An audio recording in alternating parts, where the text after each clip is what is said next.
Igreja. Entretanto, meus irmãos, isso não nos é possível. O calendário ele é exíguo e ele nos proporciona a falarmos de 4 temas específicos. Iniciamos ontem na instrumentalidade do nosso amado irmão Isaac, que trouxe considerações acerca da essencialidade da igreja. O que é igreja? E por que a igreja ela é essencial? Em ato contínuo, nosso irmão Marcelo, de forma magistral, falou acerca da essencialidade da pregação pública, da pregação ao vivo, audível, aos ouvidos da congregação, presencialmente. E hoje, pela graça de Deus, aprove ao Senhor que iniciássemos essa noite falando um pouco de disciplina bíblica. A bem da verdade, meus irmãos, é que a pandemia de Covid-19, ela foi uma quebra de paradigmas na história da humanidade. Passou-se a se questionar o que é verdadeiramente essencial. Falávamos sim de igreja, falávamos de marcas de uma igreja saudável, e falamos aqui nesse distrito, pregamos uma série sobre isso. Entretanto, meus irmãos, nós jamais havíamos sido expostos a uma situação onde estas coisas essenciais fossem excluídas do nosso dia a dia, ao passo que passou a se discutir o que é verdadeiramente, o que é de fato essencial. E eu lhes pergunto nessa noite, longe de fazer qualquer juízo de valor sobre serviços essenciais ou qualquer coisa dessa natureza, eu vim falar que a igreja ela é essencial. E eu vos pergunto nessa noite, o que é essencial para você? Ontem o nosso pastor encerrou a conferência, o primeiro dia da conferência, falando que para as milhares de pessoas que foram acometidas pela Covid-19, que vieram a óbito sem Cristo, se hoje perguntássemos para elas onde elas estão, o que é essencial, se é o mercado, se é a saúde, se é o leito, ou se é a pregação genuína do Evangelho, elas responderiam de forma cabal, inequívoca e de pronto, que Jesus, que a igreja, que o Santo Evangelho, ele é essencial.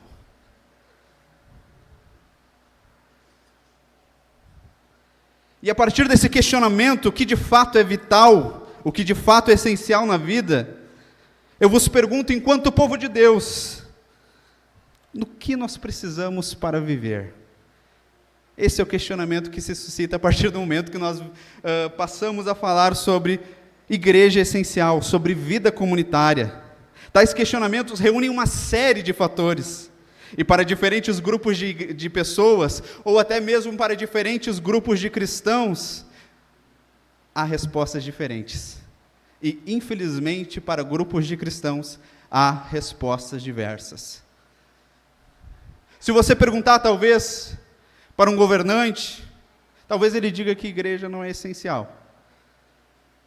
Se você perguntar para um cristão genuíno, que ama o Senhor, que ama a igreja, ele vai dizer que igreja é essencial. Mas, infelizmente, há muitos de nossos irmãos que diriam que não é essencial, que a comunhão não é essencial. A bem da verdade é que a pandemia também trouxe a lume um câncer, uma doença essa que é o verdadeiro mal da humanidade e que permeia a vida comunitária. Trata-se do nominalismo cristão, trata-se do relativismo, de um padrão relativista acerca daquilo que verdadeiramente é um axioma. Se eu perguntasse para cristãos ausentes, para membros ausentes de uma igreja, certamente eles diriam que igreja, vida comunitária, vida na vida, não é essencial. Mas eu vos afirmo, de forma inequívoca, embora não precise fazê-lo, porque o próprio tema da série, da conferência, ele induz dessa forma, igreja é sim essencial. A vida comunitária, olho no olho, pele na pele, compartilhar vitórias e tristezas, é de vital importância no caminhar da jornada que está proposta diante de nós. Mes McConnell, e aqui se faz necessário, meus irmãos, eu fazer uma pequena introdução, algumas pequenas considerações acerca do tema membresia, para então nós chegarmos no tema disciplina, porque as duas são quase que intrínsecas uma à outra. Ele fala que, acerca da vida comunitária, que a igreja local tem autoridade para declarar às nações quem pertence a Jesus e é um cidadão do céu e quem não é. Ei, escute aqui, meu irmão, escute aqui, minha irmã. Você não pode dizer se você é ou não igreja. Quem diz isso é a igreja, é a vida comunitária, é a igreja local, a embaixada de Cristo na terra é que diz se você pertence ou não à igreja. Nós criamos a falsa ideia e, digamos assim, no aspecto semântico, errônea, de que nós somos igrejas enquanto indivíduos. A Bíblia não fala isso, e afirmar isso é desconhecer pressupostos básicos de interpretação de texto. A igreja são todos aqueles que foram chamados segundo o propósito, segundo o beneplácito da vontade do Pai, que por meio da obra do Filho, a obra vicária, voluntária, por meio da obra regeneradora do Espírito Santo, aplicando a redenção, foram trazidos à família de Deus. A igreja não pode fabricar cristãos, mas nós, de fato, não temos o poder, evidentemente, de fabricar cristãos, mas podemos declarar quem os cristãos são. Uma vez que a confissão correta tenha sido feita, batizamos as pessoas e as convidamos para a mesa do Senhor. Em outras palavras, nós não somos apenas um edifício ou uma organização voluntária, não, meus irmãos. Nós somos o povo de Deus na terra. Nós estamos representando o reino de Deus na terra. E isso significa que temos mais autoridade do que qualquer outro poder sobre a terra. Nós representamos o Rei aqui em nosso pedaço de terra. Isso significa que nós, como cristãos individuais, não dizemos se a nossa conversão é ou não é genuína, não. A igreja local é quem diz isso. Tornar-se um membro de uma igreja local é dizer, portanto, que você é um seguidor bona fide de Jesus. O cristão, então, se submete àquele corpo local. Mas o que exatamente isso significa? Certamente significa mais do que apenas fazer o que os presbíteros dizem. Significa submeter-se um ao outro. E é de vital importância que nós venhamos a entender isso, porque disciplina está intrinsecamente ligado a isso. Significa ser igreja, pertencer à igreja do Senhor. Significa submeter-se um ao outro, importar-se um com o outro, cuidar um dos outros, compartilhar a vida juntos. Nós vemos isso claramente no relato de Atos, onde todos os crentes estavam juntos e tinham tudo em comum. Eles vendiam propriedades e bens para dar a qualquer um que tivesse necessidade. Eles se submetiam à igreja e viviam juntos. É assim que a igreja deveria funcionar. Ao menos é assim que a igreja deveria funcionar nos nossos tempos. Então, meus irmãos,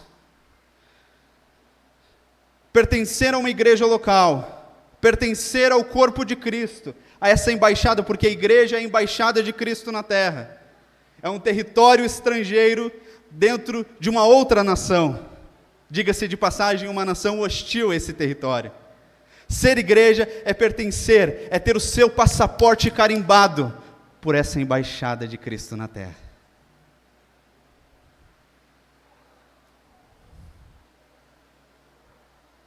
Ocorre que, quando você passa a pertencer a essa embaixada terrena de Cristo, você passa a viver, a compartilhar uma cultura de discipulado, porque você é inserido no corpo do Senhor, você é inserido na igreja do Senhor, você se submete ao seu irmão. Sentimentos como revanchismo, autonomia própria, sentimentos de autossuficiência, eles são antagônicos à realidade daqueles que foram inseridos nessa embaixada de Cristo na terra. E disciplina eclesiástica, o que ela tem a ver com tudo isso? Eu acho que os próprios conceitos e todo o desenrolar que nós compartilhamos aqui até agora, até esses primeiros 10 minutos, eles já falam por si só. Se submeter à igreja local, viver uma vida de discipulado e disciplina deriva da palavra discipulado, diz respeito à correção mútua. Há um binômio no discipulado: ensino e correção. Mark Dever, ele, de forma magistral, ele cunha um conceito acerca de discipulado que é pessoas seguindo a Jesus e ajudando outras pessoas a seguirem a Jesus. Simples assim. Discipulado é isso. Discipulado é compartilhar vida. Discipulado é compartilhar tristezas, derrotas, vitórias, momentos de alegria e momentos de tristeza. Discipulado é ser família. Discipulado é exercer também não só o ensino, mas também correção. E todos nós, meus irmãos, quando inseridos no corpo de Cristo, nós temos o dever de disciplinarmos uns aos outros. A gente vai fazer algumas diferenciações da aplicação, do meio com a qual a disciplina é exercida, mas isso é muito importante vocês entenderem de forma preambular. A disciplina, ela é dever de todo filho de Deus. A disciplina, ela é dever de todo cristão. Você tem o dever de se submeter à disciplina, e você tem a obrigação de exercê-la quando você vê um irmão com uma prática pecaminosa. Então, meus irmãos, se você se preocupa que vai magoar, que vai ferir alguém, você não está amando o seu irmão. Você está justamente ao contrário, você está o odiando. Porque você está amando mais a si mesmo do que o seu próximo. E disciplina diz respeito ao amor, e nós vamos chegar lá. A confissão belga, uma confissão reformada, ela distingue as marcas, no seu artigo 29, as marcas de uma igreja saudável. As marcas para se conhecer a verdadeira igreja são estas: ela mantém pura a pregação do Evangelho, a pura administração dos sacramentos como Cristo os instituiu, e o exercício da disciplina eclesiástica para castigar os pecados. Em resumo, ela orienta segundo a pura palavra de Deus, rejeitando todo o contrário a esta palavra e reconhecendo Jesus Cristo como único cabeça. Assim, com certeza se pode conhecer a verdadeira igreja, e a ninguém convém separar-se dela. Pense comigo, meus irmãos, dois contextos de igreja. Eu gostaria que vocês fizessem uso do lúdico nessa noite. Pensem comigo uma igreja que prega o seguinte evangelho, que professa o seguinte evangelho: Deus é santo. Uma confissão totalmente ortodoxa. Todos pecamos, e isso nos separou de Deus. Mas Deus enviou o seu Filho para morrer na cruz e ressuscitar, a fim de que pudéssemos ter a vida eterna. Não somos justificados por obras, evidente, somos justificados tão somente pela fé. O Evangelho, portanto, chama todas as pessoas a simplesmente crer. Um Deus que nos ama incondicionalmente e nos aceitará como somos. Talvez, se eu perguntar para alguns de vocês nessa noite, me dirão que é uma confissão ortodoxa, de uma igreja possivelmente reformada, de uma igreja que detém uma sã doutrina. E, de fato, os elementos que estão aqui postos não são elementos contrários à palavra de Deus. Entretanto, meus irmãos, nós estamos diante de uma igreja inclusiva. Nós estamos diante de uma igreja que relativiza a ideia de pecado.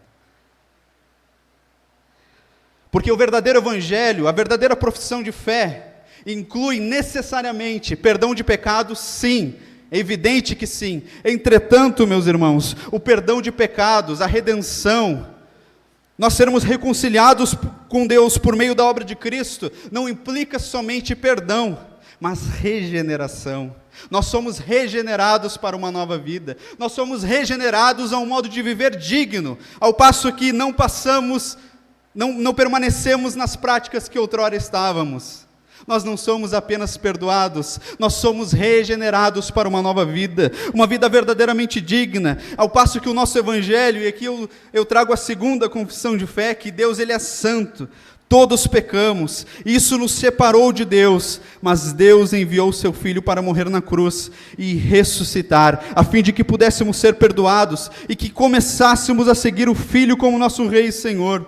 Qualquer um que se arrependa e creia pode ter a vida eterna, uma vida que começa hoje e se estende pela eternidade. Nós não somos justificados por obras, somos justificados tão somente pela fé, mas a fé eficaz nunca está só. O Evangelho, portanto, chama todas as pessoas a se arrepender e a crer. Um Deus que ama contracondicionalmente nos aceitará ao contrário do que merecemos e então nos capacitará pelo poder do seu Santo Espírito para nos tornar santos, obedientes conforme o seu Filho, ao nos reconciliar consigo mesmo e possibilitar que na qualidade de povo dele representemos juntos o seu caráter santo e sua glória triuna. Bendito seja o nome do Senhor, bendito seja o nome do Senhor que nos chamou a uma nova vida, que nos perdoa verdadeiramente, que não imputa a nós os nossos pecados, mas que nos chama a um modo de viver digno, um modo de viver que outrora não vivíamos porque éramos dados ao pecado.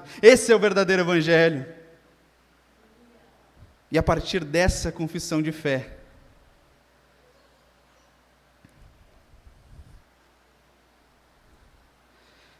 que a ideia de disciplina eclesiástica ela passa a fazer sentido. Ei, meus irmãos, digo e repito novamente, Cristo nos chama a viver uma vida santa. Cristo nos chama a viver uma vida reta, uma vida pura, e disciplina é essencial. Disciplina é essencial. Correção de pecados é essencial à vida da igreja. E nós vamos ver algumas razões, o porquê da disciplina ela ser essencial. Nós veremos algumas razões e faremos algumas introduções que demonstram que a disciplina, além de essencial, ela é demonstração, e esse é o título dessa preleção dessa noite, que a disciplina, ela é demonstração do amor santo de Deus, a externalização do amor santo e puro de Deus por meio da igreja. A primeira versão dessa confissão de fé que nós trouxemos, ela enfatiza um Cristo como Salvador. A segunda destaca Cristo como nosso Salvador e Senhor. A primeira versão que eu li para vocês e que talvez possa ter trazido até uma certa confusão por se tratar de uma confissão até certo ponto ortodoxa, ela aponta para uma obra perdoadora de Cristo na nova aliança, o que não é errado, o que é certo, mas a segunda inclui também a obra da regeneração no Espírito Santo. A primeira aponta um novo status, a segunda em um novo compromisso como cidadãos do reino dos céus. Muitas vezes nós temos a dificuldade de entender isso, que somos cidadãos do reino dos céus e devemos viver como tal. E isso não constitui legalismo, porque hoje a resposta que se dá muitas vezes à correção é que somos legalistas demais, ou somos desamorosos. Essa é a pecha que se tem sobre a disciplina, que ela é uma prática de desamor. Quem disciplina é quem não ama. Contudo, meus irmãos, nós veremos, a partir de algumas considerações, que a disciplina ela é a marca de um Deus de amor, um Deus que nos ama e que nos tem por filhos. A partir do que foi até agora trazido, meus irmãos, nós podemos trazer um conceito de disciplina eclesiástica, pois disciplina eclesiástica diz respeito a um Deus amoroso, e esse seria o conceito, que por meio do seu povo atua em favor de nós, e isso na individualidade. O Senhor usa do seu povo para atuar em nós, a fim de nos tornar participantes de sua natureza santa, corrigindo-nos não como perdidos, mas como filhos, para que vivamos uma vida verdadeiramente digna, servindo como sal da terra e luz do mundo, representando-o como ele realmente é e honrando o seu bendito nome. E como eu disse para vocês, nessa noite, para os irmãos, a pecha que se traz à disciplina é que ela é desamorosa, porque o amor, no entendimento do mundo, funciona como uma espécie de válvula de escape, uma espécie de tentativa de autoexpressão, onde aquelas regras que nos impõem tantas celeumas diárias, elas são postas de lado. Nós vivemos a sociedade do poliamor, um amor onde não há regras. Nós vivemos a sociedade onde amor significa abandonar uma família, filhos, abandonar a esposa, a qual honrou, permanecer junto até que a morte o separasse. Nós vivemos em uma sociedade onde amor é simplesmente se permitir viver como se quer. Entretanto, meus irmãos, o entendimento bíblico de amor, ele aponta justamente para algo avesso a essa ideia. Mas antes de nós falarmos acerca da expressão do amor de Deus por meio da disciplina e também a expressão do seu amor santo por meio da disciplina, se faz necessário nós fazermos algumas considerações bíblicas, porque em primeiro lugar, a disciplina eclesiástica, ela é bíblica. Ao longo da história da redenção, do drama da redenção, ao longo do estabelecimento do reino de Deus na terra, o Senhor sempre praticou disciplina eclesiástica.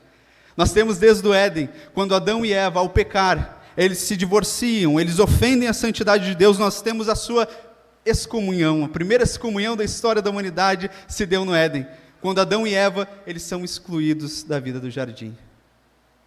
Nós temos também o povo de Deus, ao longo da literatura veterotestamentária, sendo afastado da terra da promessa, sendo afastado da terra do Senhor, sendo afastado da terra que emana leite e mel, porque pecaram contra o Senhor. Nós temos as leis que envolviam o ofício no tabernáculo, que determinavam a exclusão das coisas impuras de dentro do tabernáculo, da habitação do Senhor, expressando que havia uma excomunhão, disciplina, correção, diz respeito a parar as arestas, diz respeito a afastar da presença do Senhor aquilo que é impuro. Mas, meus irmãos, eu gostaria de me deter propriamente em algumas passagens do Novo Testamento para nós entendermos o porquê a disciplina eclesiástica é bíblica e ela deve ser exercida. E o primeiro texto que eu gostaria que, por gentileza, prospectassem aqui ao fundo, está em Mateus capítulo 18, versículos do 11 ao 20. Eu lerei na Nova Versão Internacional, mas acredito que a maioria dos irmãos tem a revista Nova Almeida atualizada, que também vai no mesmo sentido, tem a mesma clareza acerca do tema, que diz a palavra de Deus, Mateus 18, 11 a 21, o Filho do Homem veio para salvar o que se havia perdido. O que acham vocês? Se alguém possui 100 ovelhas e uma delas se perde, não deixará as 99 nos montes, indo procurar a que se perdeu? E se conseguir encontrá-la, garanto-lhes que ele ficará mais contente com aquela ovelha do que com as 99 que não se perderam. Da mesma forma, o Pai de vocês, que está no céu, não quer que nenhum destes pequeninos se perca. Se o seu irmão pecar contra você, vá e a sós com ele, mostre-lhe o erro. Se ele o ouvir, você ganhou o seu irmão. Mas se ele não ouvir, leve consigo mais um ou dois outros, de modo que qualquer acusação seja confirmada pelo depoimento de 2 ou 3 testemunhas. Se ele se recusar a ouvi-los, conte à igreja. E se ele se recusar a ouvir também a igreja, trate-o como pagão ou publicano. Digo-lhes a verdade, tudo o que vocês ligarem na terra terá sido ligado no céu, e tudo o que se desligar na terra será desligado no céu. Também lhes digo que, se 2 de vocês concordarem na terra em qualquer assunto sobre o qual pedirem, isso lhes será feito por meu Pai que está no céu. Pois onde se reunirem 2 ou 3 em meu nome, ali eu estou no meio deles. Jesus, ele estabelece, nessa porção da Sagrada Escritura, uma espécie de devido processo disciplinatório. Para aqueles que são da área do direito, sabem que existe o princípio constitucional do devido processo legal. E Jesus, ele estabelece como um processo disciplinatório deve ser conduzido. Em primeiro lugar, a repreensão pessoal. Há necessidade de repreendermos mutuamente. Mas antes de nós falarmos sobre esse processo, meus irmãos, nós lemos uns versículos anteriores acerca da ovelha que se perdeu, onde o pastor, ele deixa as 99 e vai em busca daquela ovelha. E a primeira coisa que nós temos, primeira característica da disciplina é que, meus irmãos, em primeiro lugar, para nós entendermos, ela é exercida e o Senhor está ativamente envolvido no processo disciplinatório. Quando um irmão lhe repreender, quando um irmão lhe chamar a atenção por um pecado que você está cometendo, não vire a cara. É o Senhor que está te chamando ao arrependimento. É o Senhor que está te chamando como aquele pastor que deixa as 99 ovelhas e vai em busca daquelas que se perdeu. E essa é a primeira lição que nós aprendemos acerca de disciplina eclesiástica, que o Senhor está ativamente envolvido no processo disciplinatório. Alguns versículos posteriores, então, o Senhor ele estabelece a maneira com a qual a disciplina ela deve ser exercida. E às vezes você tem a famigerada ideia que disciplina é um processo com o qual os líderes da igreja afastam alguém da ceia. Não, meus irmãos, não somente isso. Disciplina constitui o ato de corrigir o seu irmão, por amor ao nome do Senhor e por amor ao seu próximo, a fim de que ele chegue ao arrependimento e que seja salvo pelo Senhor, a fim de que ele chegue ao arrependimento e que seja moldado à imagem do Senhor. E é exatamente isso que Cristo está falando aqui. Reparem que a exclusão, a excomunhão, tratar como gentil, como pagão, como publicano, constitui a última etapa do processo. E aqui o Senhor nos dá pelo menos 3 verdades acerca do motivo da exclusão, da excomunhão. Em primeiro lugar, quando um pecado ele é impenitente. Quando não há arrependimento, o Senhor nos traz como uma característica de uma pessoa que deve ser excluída. Em segundo lugar, é um pecado verificável, onde houve participação ativa da igreja, onde há uma reprovabilidade daquela conduta pecaminosa diante de toda a comunidade, há um fato inequívoco. E em terceiro lugar, quando um pecado ele é significativo, ou seja, que seja suficiente para minar a profissão de fé de alguém, para minar a fé que alguém professa ter no Senhor. Por isso é de vital importância entendermos que a igreja ela é a embaixada de Cristo na terra, porque ela tem autonomia, ela tem a competência para declarar aqueles que são e aqueles que não são servos do Senhor. A grande crise endêmica que nós sofremos hoje na igreja brasileira é porque se abandonou a disciplina, é porque se abandonou a repreensão mútua, é porque se abandonou a correção de pecados, se vive como quer, se vive da maneira que se acha certo, como constantemente fala o nosso pastor, deixa a vida me levar, a vida leva eu. Aqui a teologia do Zeca Pagodinho. Não vai dar nada a calça floreada, conforme o nosso irmão Gabriel Canites. Nós passamos a viver de uma forma que corrigir o próximo dá muito trabalho, dá indisposição. Isso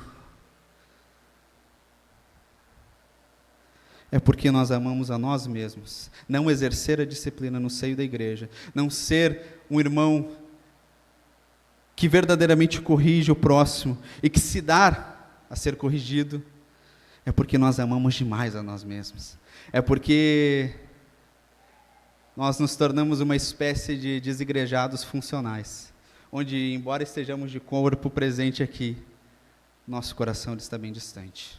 Ser igreja, ser membro de uma igreja fiel, ela tem como marca a disciplina eclesiástica. Ela é inerente, ela é intrínseca ao discipulado cristão. Não há como ser discípulo do Senhor sem praticar esse binômio, ensinar, ajudar outras pessoas a seguirem a Jesus e corrigi-las ao passo que nós palmilhamos na caminhada da fé.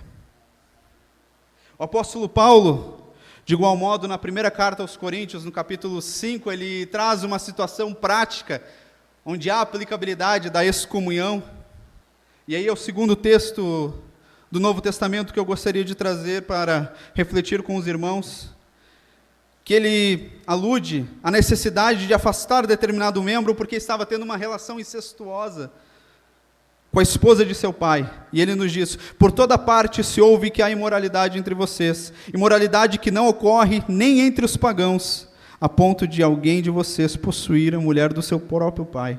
E vocês estão orgulhosos, não deveriam, porém, estar cheios de tristeza e expulsar a comunhão aquele que fez isso? Apesar de eu não estar presente fisicamente, eu estou com vocês em espírito, e já condenei aquele que fez isso, como se estivesse presente, quando vocês estiverem reunidos em nome do Senhor Jesus, estando eu com vocês em espírito, estando presente também o poder do nosso Senhor Jesus Cristo, entreguem esse homem a Satanás, para que o corpo seja destruído e o seu espírito seja salvo no dia do Senhor. O orgulho de vocês não é bom. Vocês não sabem que um pouco de fermento faz toda a massa ficar fermentada? Livrem-se do fermento velho, para que não seja a massa nova e sem fermento, como realmente são. Pois Cristo, nosso Cordeiro Pascal, foi crucificado. Por isso celebremos a festa, não com o fermento velho, nem com o fermento da maldade e da perversidade. Aqui é uma aplicação prática desse processo de excomunhão. E aqui, a partir desse texto, nós conseguimos inferir a verdade e o porquê que a disciplina ela deve ser praticada. E nesse caso, a excomunhão se faz necessária para que o corpo seja destruído. E aqui no caso de excomunhão, alguém que era impenitente, o seu pecado ele era verificável e ele minava a sua profissão de fé. Para que o corpo seja destruído, mas para que o espírito seja salvo no dia do Senhor. A disciplina é o meio pelo qual cristãos impenitentes, homens e mulheres, porque nós não temos a visão do Espírito Santo para saber aqueles que verdadeiramente pertencem à igreja ou não, para saber aqueles que, embora tenham cometido pecados horríveis, vão ser chamados pelo Senhor, vão ser reconduzidos ao caminho da fé. Mas o Senhor nos chama a praticá-la porque é um meio pelo qual cristãos que praticam coisas abomináveis sejam salvos pelo Senhor, embora a destruição do seu corpo, mas para que eles sejam salvos pelo Senhor. Uma outra verdade que esse texto nos ensina acerca da disciplina eclesiástica é que ela é um meio pelo qual a igreja se mantém santa e pura e a membresia se mantém saudável. O apóstolo Paulo vai nos dizer que, e dá o exemplo aqui do fermento, que quando colocado na massa, ele faz com que ela, por meio de um processo químico, biológico, ela fique levedada. O pecado, ele atua dessa forma no meio da igreja. O pecado elimina a comunhão. O pecado, ele é uma espécie de despurificador da comunhão e da verdadeira membresia bíblica. O pecado é como um câncer, que ele cresce de maneira silenciosa, e ele é capaz de destruir uma igreja local.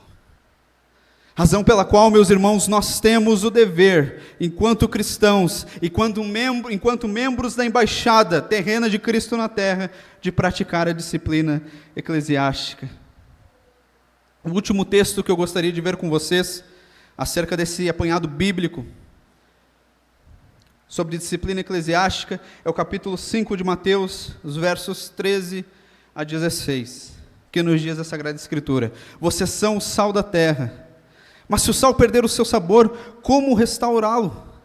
Não servirá para nada, exceto para ser jogado fora e pisado pelos homens. Vocês são luz do mundo, não se pode esconder uma cidade construída sobre um monte. E também ninguém acende uma candeia que a coloca debaixo de uma vasilha. Pelo contrário, coloca no lugar apropriado. E assim ilumina todos os que estão na casa. Assim brilha a luz de vocês diante dos homens, para que vejam as suas obras e glorifiquem ao Pai de vocês, que estás nos céus. Esse texto o Senhor nos ensina o que o pecado impenitente e o que o pecado divorciado da disciplina bíblica, o pecado não apontado, não corrigido no seio da igreja, ele pode fazer com uma comunidade em determinada localidade. O Senhor nos chama e nos coloca como sal da terra. O Senhor não nos chama para sermos mera comunidades inseridas em um lugar sem relevância alguma, mas o Senhor nos chama a uma posição de destaque. Enquanto embaixada terrena de Cristo na terra, o Senhor nos chama a sermos sal da terra e luz do mundo. Mas e se o sal perde o seu sabor? Como restaurá-lo? O pecado impenitente, o pecado não corrigido, o pecado ao qual não submetido a um processo disciplinatório, ele torna a membresia de determinada localidade inútil, assim como o sal que não é capaz de salgar.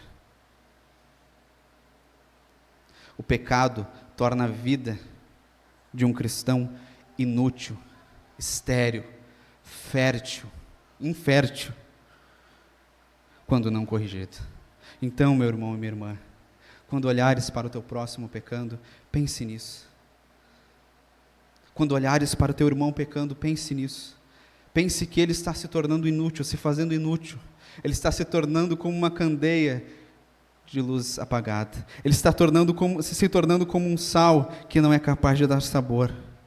Uma comunidade onde não há correção de pecados está se tornando uma comunidade insípida, uma comunidade inútil, uma igreja onde os pecados não são corrigidos, onde a disciplina não é verdadeiramente exercida, ela se torna uma igreja infértil.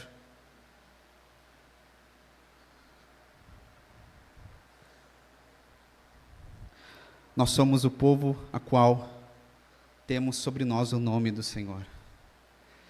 O terceiro mandamento, que diz respeito a honrar o nome do Senhor, a não tomar o nome do nosso Deus em vão, diz respeito ao meio pelo qual o povo de Israel havia sido chamado para representá-lo no meio das nações. O nosso irmão Isaac explicou de maneira magistral ontem, não se faz necessário voltar nessa questão. Quando nós não exercemos a disciplina bíblica, nós estamos desonrando o nome do Senhor. 1 de Crônicas, capítulo 7, versículo 14, diz que se o meu povo, que se chama pelo meu nome... Isso é muito sério, meus irmãos. Isso é muito sério. A igreja ela é essencial porque ela é o povo a qual carrega sobre si o nome do Senhor.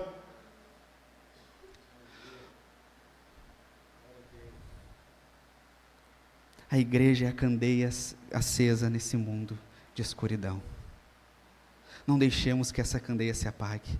Não deixemos que a nossa comunidade seja pervertida pelo pecado.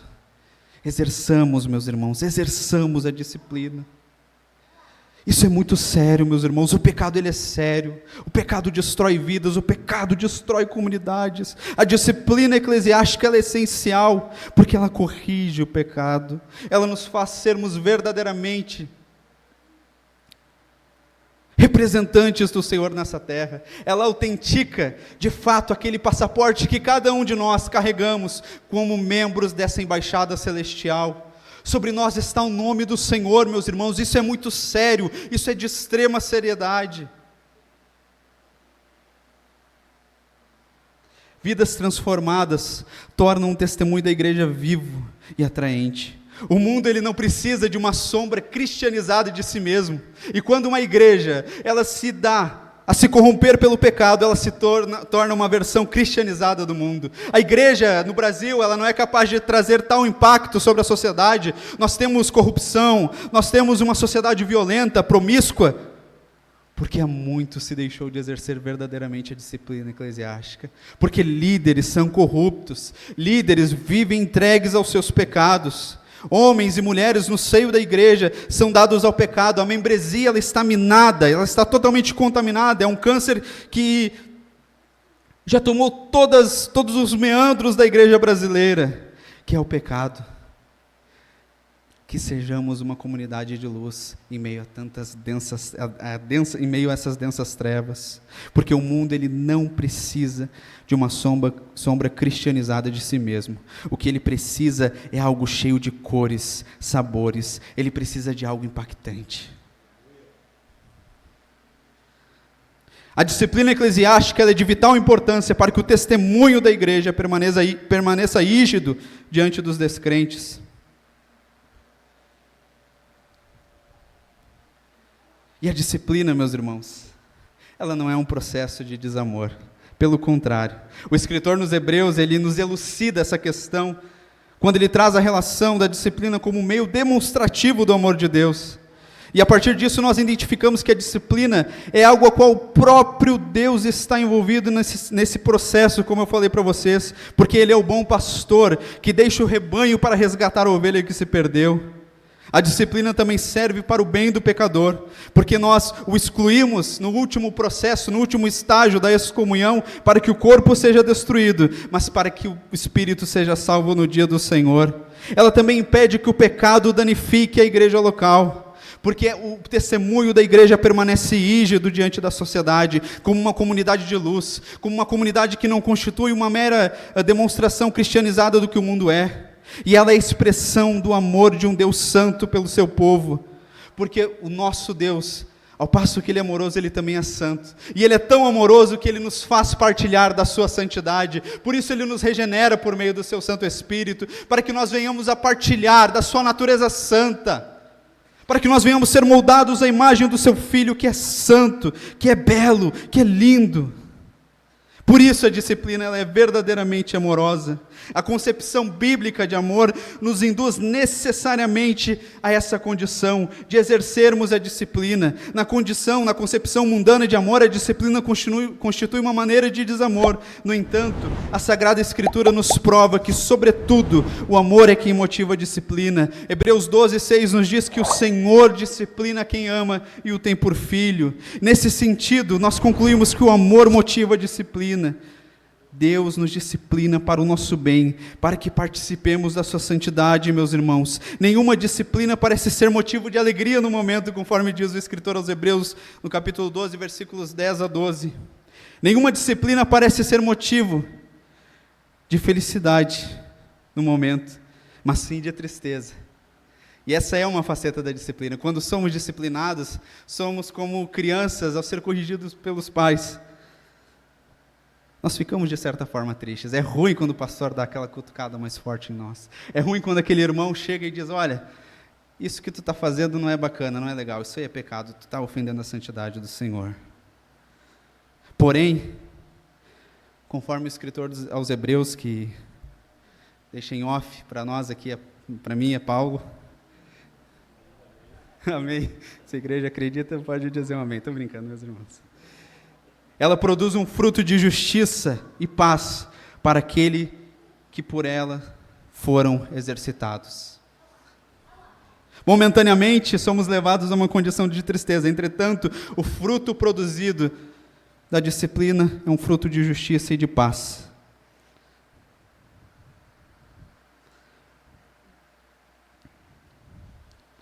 Em penúltimo lugar, meus irmãos, além de ser uma demonstração de amor uns pelos outros, quando nós exercemos a disciplina de fato, porque se Deus é amor, nós amamos as pessoas ao compartilhar o Evangelho com elas, para que elas possam conhecer a Deus, e também as amamos ensinando-lhes e lhes corrigindo em tudo o que Deus ordena.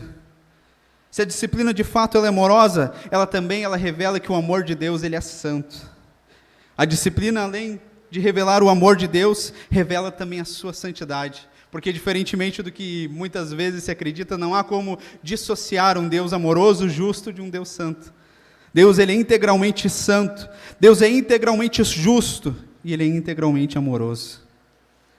A nossa grande birra com esse conceito de que um Deus que se diz amor não pode exercer de fato a disciplina, é porque nós cremos muitas vezes, não que Deus é amor, mas que o amor é Deus. E a disciplina revela que o verdadeiro amor é um amor santo, e esse amor santo tem a sua plenitude na pessoa do nosso Senhor. O amor de Deus, ele é santo. Você não pode ter o amor de Deus independente de sua santidade. E notem, meus irmãos, que o Senhor sempre removeu de sua presença o pecado, mesmo amando a figura daquele que cometera o pecado. O Senhor amava Israel. Mesmo assim, Israel foi excluído de sua presença. Entretanto, conforme diz a escritora e comentarista bíblica Joyce Baldwin, sempre que o Senhor ele exerce a disciplina, sempre que o Senhor ele afasta o povo da terra prometida, ele tem em mente a redenção, porque ele nos ama, para que nós sejamos purificados, para que nós venhamos partilhar de sua natureza santa. Ao passo que o Senhor exclui pessoas da sua presença, ele sempre o faz tendo a redenção em mente. Ele simultaneamente atrai pessoas para si, a fim de reconstruí-las à sua imagem. Por isso, meus irmãos, a disciplina é um meio pelo qual o Senhor reconstrói em nós a sua santa imagem. E a partir desses conceitos, que eu confesso a vocês, pulei bastante coisa, eu gostaria de trazer brevemente seis razões, a partir daquilo que foi dito nessa noite, que tornam essencial a disciplina eclesiástica. Em primeiro lugar, ela é bíblica. Nós acabamos de falar aqui que a disciplina eclesiástica ela é bíblica. Ela é uma ordenança, ela é dever da igreja do Senhor, praticar a disciplina eclesiástica, tanto individualmente, nós e nossos irmãos, quanto coletivamente. É o dever da igreja disciplinar os seus membros. Em segundo lugar, a disciplina eclesiástica, ela é uma implicação do Evangelho, porque o Evangelho não constitui meramente o perdão dos pecados. O Evangelho constitui a regeneração daqueles que foram perdoados. A obra de Cristo na cruz do Calvário, a sua vida, a sua encarnação, a sua morte, a sua ressurreição, a sua ascensão, constitui uma obra completa de perdão e de regeneração aplicada em nós por meio do seu Santo Espírito. Ao passo que a disciplina eclesiástica ela é uma implicação do Evangelho, porque ela vai nos moldando, ao passo que somos regenerados, ela vai nos moldando em santidade a imagem do Filho amado de Deus. Nós não pertencemos mais à sociedade que pertencíamos outrora, nós pertencemos à santa embaixada de Cristo na terra, e nós somos moldados paulatinamente, santificados pelo Espírito Santo regenerador e santificador. Em terceiro lugar, a disciplina ela é essencial porque ela promove a saúde da igreja. Nós lemos aqui que um pouco de fermento ele leveda toda a massa, ao passo que o pecado no seio da igreja, ele torna a saúde da igreja prejudicada.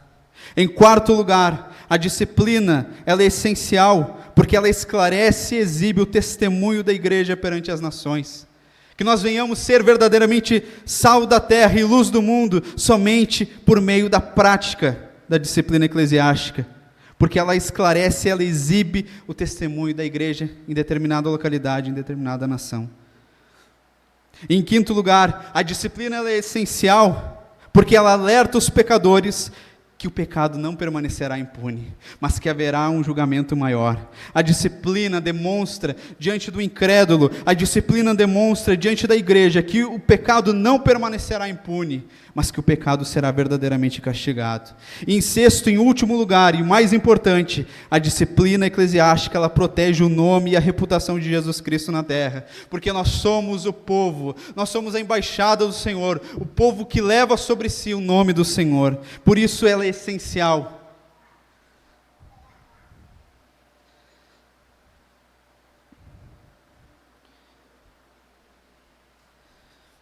A disciplina, meus irmãos, ela é um meio essencial e autêntico, e é um dos limites que tornam significativo o pertencer à membresia da igreja.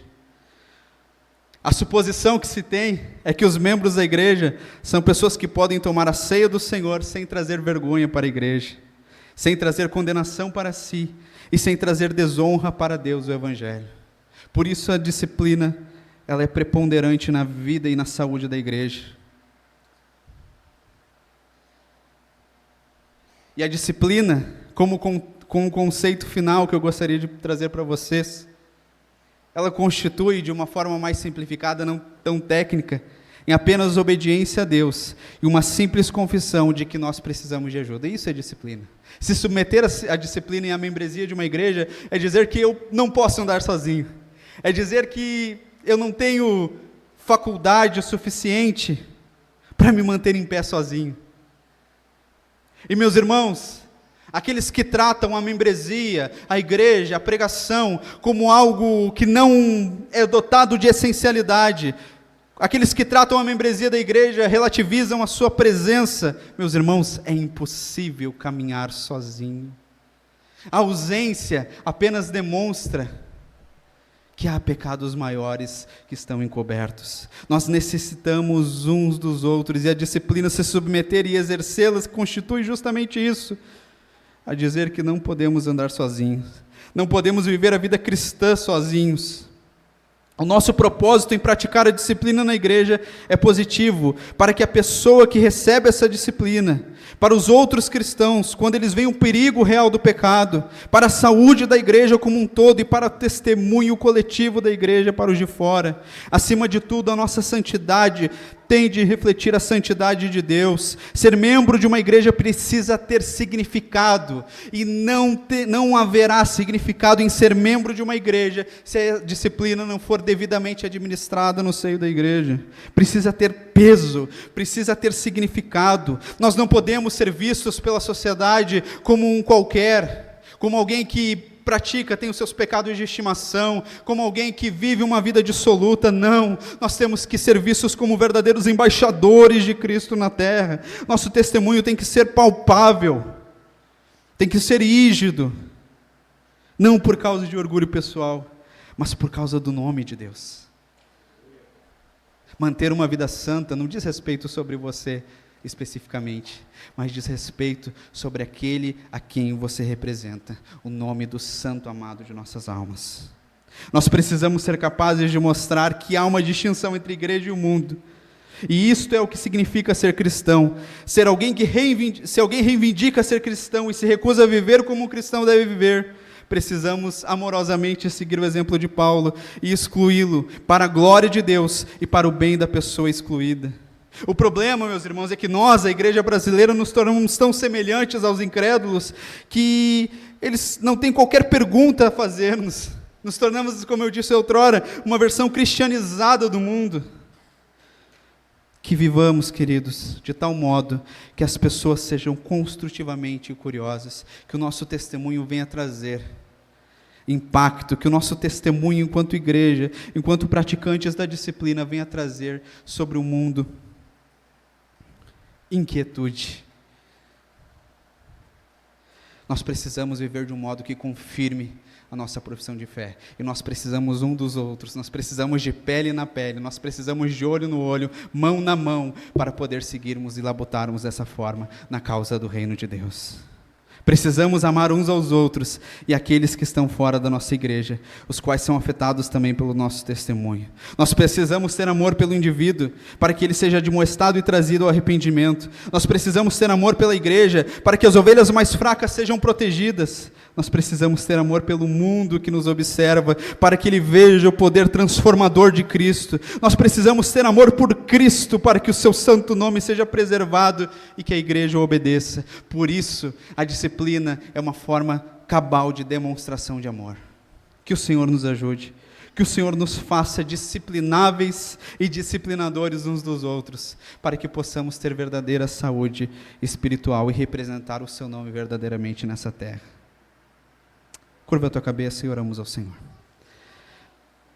Pai das luzes, Deus triuno, nós te agradecemos, Senhor, por mais esse período que o Senhor nos proporciona de compartilharmos, Senhor, dessas verdades inequívocas, indispensáveis para nós, enquanto povo que detém sobre si o teu nome, Senhor.